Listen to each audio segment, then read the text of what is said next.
Okay, good evening, ladies and gentlemen. Right, take three. Let's try this again. Okay, I've tried this enough times, and one time I wasn't recording, and I can't remember what the first one. I need to take notes. That's the other one. Right, tonight we're talking about potentially the biggest, um, most rewarding. The third time I still haven't felt the word, um, but most important potentially concept of mine is actually about the potentiality of immortal life. What's the other word? Immortality. Um, yeah, immortality and everlasting life. Right. Okay. And um, you know, that sounds quite interesting. And it's not only is it like, is it possible sort of thing, but I actually have like ideas here and science and stuff, which is a bit weird. Um, so that's good. Something to look forward to on tonight's episode. And yeah, has immortality ever been done in the past? For one, can it ever will be done if this isn't the one? And were we necessarily immortal beings initially? Um, and age is actually just a new thing because there are animals and plants, trees and stuff which are immortal. Um, so it might make sense for life to be able to do that, and then just something like damage over time has made us not as versatile. Right, but immortality. So let's get on to it. Let's get on to it. Oh man, this could last forever. It better be good. So, how I came onto this concept, right? So, sort of a little bit ironically, just making sure everyone's recording. Sort of not ironically, but uh, not happenstance, but sort of um, fittingly, right? Okay, I guess it's not. That's not the word I'm looking for, but it will do. It was. I was actually, you know, it was sort of a vampiric sort of thing, and I'm not. I don't know. I'm not like one of them weird people that say, "Oh, I want to be a vampire. I want to dress up like a vampire." Um, I do for one quite like vampires because they've got cool stuff. They seem to be quite nice, charming people, the good ones anyway. Um, but it's just, it seems to be that I also happen to also be quite similar to them. Like blood and the things I like and the background and just well. So yes, a bit of this vampiric notion. Yeah, I'm for one as a person, I really like blood. I just like it. I like blood in food, and I like blood and the taste of it, and I think it's good for people. And, it's everything. Just I love it. Now, I have actually changed my eating habits completely recently, and I'm sort of on a bit of a um, not a vegan kick or something, but I'm waiting to do a biopic on veganism, and I think I said in a previous video, and we're going to go into a bit more of that later, and hopefully it might even be like a large little documentary sort of thing, because I know people are interested in that sort of thing, and I want to just explore some of the ideas that people have, and maybe um, reassure some people who might be upset, and also address some issues that we've got from this moral idea, and some other things, a bit of an interview, this sort of thing. Initially, and then there could be more. I won't go into too much now because I don't want to explain the whole thing. Because it's coming up in this month. Um, Now, but yeah, I've actually I've tasted blood. I like blood, and I like blood and cooking and sort of thing. And I think it's quite English, actual staple ingredient in English food is actually like the blood. Um, so just sort of my background, I guess. Anyway, so I start looking into the properties of blood and how beneficial it could be for us. And I start thinking like how much goodness is there in the blood, because obviously the blood is literally it's the lifeblood of like human life. So you'd think that it would have some pretty good properties, right? And I start looking into how you can actually get those nutrients, I guess, better into the body and stuff, or whatever, something like that. I don't know. It was quite a exploration, a journey of discovery.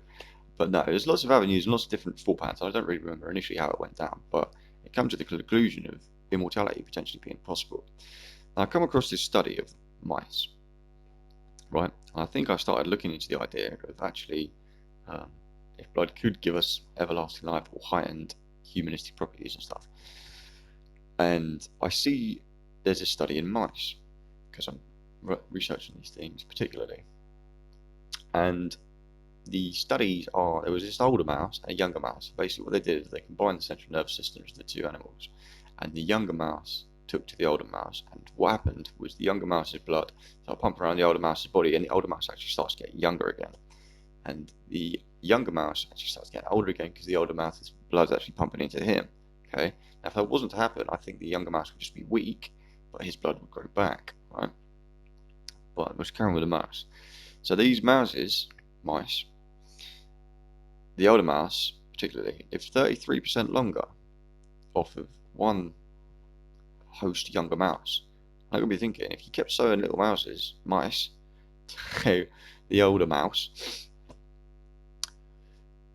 would it not live forever? Okay, and I'm not sure if it did or if it would, or if you caught the mouse before it gets old, would it live forever? Because, you know, age and stuff or whatever. Now, no, talking of age, we'll go on to why do people age? Now, it's not actually to do with blood, but it is to do with the bone marrows, which obviously create the blood, and they create a good number of the cells, the living cells in your body, and actually create the enzymes and stuff, I think, that stimulate the different organs in your body as well. I think maybe stuff like this to actually grow and stuff like that. Now, obviously, once you start getting to certain ages and periods, because this is actually like built into our genome code and stuff, it's a lot of it, so we wouldn't want to meddle with a lot of it too much. But obviously, once you get to a certain age when your body starts to degrade, your bone marrow doesn't make these things anymore, you start aging. Now, what I'm saying is, if we were to take bone marrow transplants from younger people in their heightened age, and they were to take into older people, would they not still be young? You know, if we continue to do that forever, societally, could we not all live forever? Because this is the thing, and this is why I was looking into the blood stuff, because also on an ethical point of view, I was thinking, if blood is the essence of life, and we actually make it, could it also be a way of like sustaining life? You know, would you be able to live off of blood and stuff, or at least maybe have an animal, you know, that actually bleeds and stuff, and it's quite happy to bleed, you know, because it doesn't want to die or whatever, or because it really like loves you, sort of thing, you know, which would be interesting. But yeah, so the fact of the matter is, we actually make this stuff while we're young. We remake blood, don't we? We remake bone marrow, I think. So what I'm thinking is if once we all get to a certain age, 23 or something, we go to the hospital and you get a choice of whether or not you want to donate your blood marrow, right? And if you do, give you access to everyone's blood marrow or something, and they can put you under, they put you to sleep, and give you a painless sort of thing. And while you're in hospital for the time that you're recovering, you know, they make sure you're well and stuff, and stroke your hair and whatever. And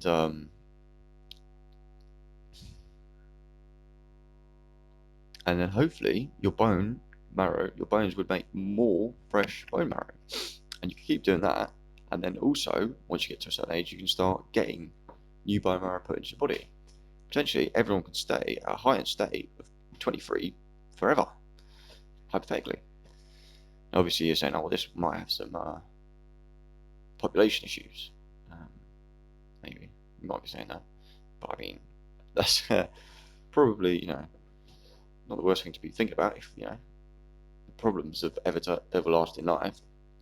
But yeah, if that is the case, you know, could everlasting life not really be real? And maybe it's only real for like a certain number of people and all these sorts of things, which I think is a bit rubbish.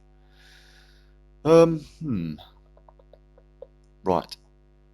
But, right, back to the point of, has it ever happened before?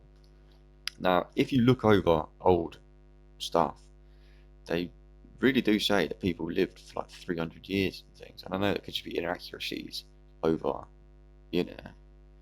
And some places they say that they lived a lot less, a lot younger, because of disease and all these sorts of things. But you'd think if we've been around forever and these things were just in the body, we might be able to. Sorry. We might be able to actually do these things, and they might have worked out already, and they might, there might have been certain immortal beings. And in the Bible, even, they quite obviously tell you, to the point that there's a lot of drinking blood. Jesus will give you eternal life, and the very first story is about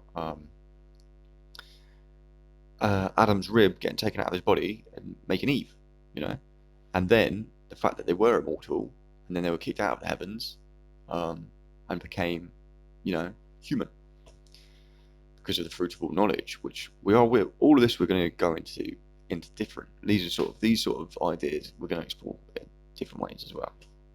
But just for now, we're talking about blood and bones and the last life scientifically. But yeah, I think. That's quite interesting. They'd say these things. It'd be strange for them to sort of promise eternal life, maybe in the heavens or on earth, something, and not be potentially a thing. But I think we could potentially have, obviously from a Christian standpoint, and just a moralistic and ideologist, idealist, no, idyllically, the idyllic aim would be to attain heaven on earth as close as possible and move as close to the best result, which you'd assume would be heaven on earth, and live for as long as possible, so that we can also assure a place in heaven as well. I don't really see anything wrong with that. I keep saying this, but I think that sounds amazing. Using science, using all of these things, using all the technologies we have to create a better world. Now, here's another concept as well. If you could live forever, right, would that change your outlook? And would that change a lot of other people's outlook?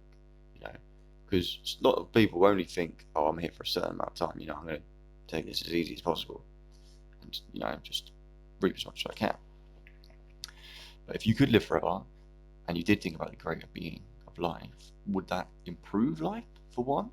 And would that change your outlook? Like I said, and I personally think, yeah, not only would it do both, but yeah, it would actually improve everything. But yeah, so we do have this selfish living pattern, and maybe that's why we don't live forever, because we just think about ourselves and got to make ourselves as healthy as possible, or whatever.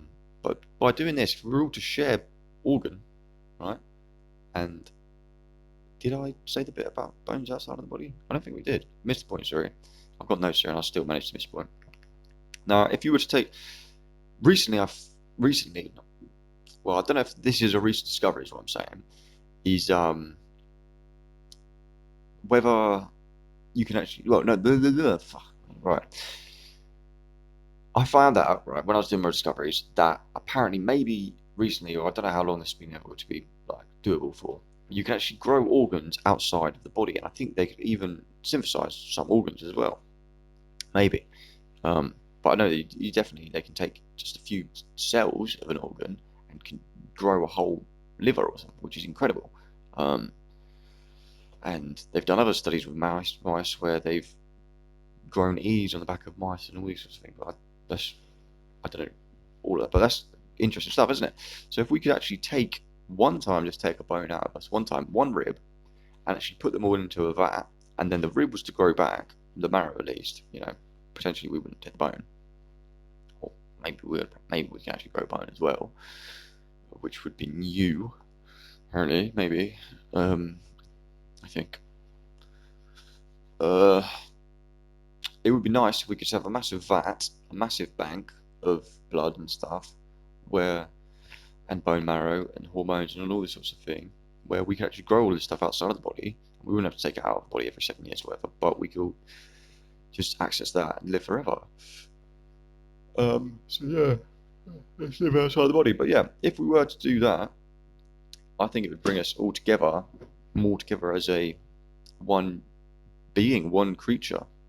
And we wouldn't be singular beings which are alone as much and isolated and thinking of ourselves. It would actually be this idea which I call a seven or whatever, or a dragon. Um, yeah. So you said, yeah, if you could live forever, how would your worldview change? The togetherness sounds nice. The eternal life sounds nice. The blood sounds good to me. Um, and yeah, potentially it could bring about a new time, a future renaissance, or a future higher period, or a future middle period, or something. Because I don't know, I think it's quite interesting. Like, we see the date when Jesus dies, we see the date when Jesus was born, but I don't know, what was that period? Obviously, the middle period was a different time, but what was that period when Jesus was alive called? Um, don't know. They probably have a specific name for it. But yeah, don't know. Do you reckon there's been lots of Jesus? Maybe. Who knows? But I don't know. My real name. Well, don't. Let's not. Let's not. Right. But lastly, right, and to close the video, I will be saying I am claiming all of this as my intellectual property, obviously, because who wouldn't do that? And you might think, well, it's just down on earth. This is everybody. This deserves to be everyone's. You're supposed to be like a freedom fighter or whatever. But hopefully, you would just see that yes, I prove to you that I am in fact an integral, um, decent, non-tyrannical person. And prove to you that I am, a good person. But yeah, this is I'd like to hold this knowledge as my own and make sure it doesn't fall in the hands of capitalists and stuff like this, which probably already has. Honestly, this is probably patented somewhere, and they just don't tell us about it. And I'll come out with all this knowledge, and they'll actually go, "Well, actually, we're shutting down this video. This is copyright." And yeah, and then I get executed or something. So if that happens, guys, I'm sorry, and you would have missed out on a lot of stuff because I've got loads of stuff coming up. And enjoy that, and hopefully this stuff is possible. Oh, and also, lastly, one last point. Seriously, bone transplants has cured 2 people of AIDS, right? And I don't think that's ever happened. Well, I think there's only been 2 people who have been completely cured of AIDS. I know there's medicines that have obviously progressed with AIDS and been fighting AIDS and made people live better lives and even been able to have sex with other people and stuff like this, but it's still AIDS people, so seriously. But 2 people have been cured from bone marrow transplant. So this is something which I am going to continue actively pursue, and I'm going to do potentially maybe another thing on AIDS and stuff, and potentially try and raise money to actually get people to donate bone marrow. I'm going to try and do it myself, look into it, doing it myself, and hopefully we can save some people's lives, and also actually put a focus on bone marrow science and make progressions in that. Because if we've just been accepting death, just human death, normal human death, as just part of life, we might not have been focusing on bone science that hard. But AIDS and stuff, people are really, really AIDS and cancer and stuff, people are actively doing it and stuff, and they make a lot of headway and stuff. So if we can start creating a bone, what's it called? Fund, organisation sorts of thing, to do research on that would be brilliant. And all the health benefits that we can benefit from. Benefits that we can benefit from. Exactly. Well put. Well said. Excellent. Thank you very much. And I hope this is actually the start of something amazing, and isn't just not true. But if it is untrue, potentially we can still explore it, because there's a lot of health in it. Obviously, that's what I'm saying. So thank you. Good evening. Good morning. Enjoy your day. Enjoy your afternoon. Have a nice day. Don't put up with any flack from anyone, and I give you permission to have a nice day. Okay? Thank you, and I love you.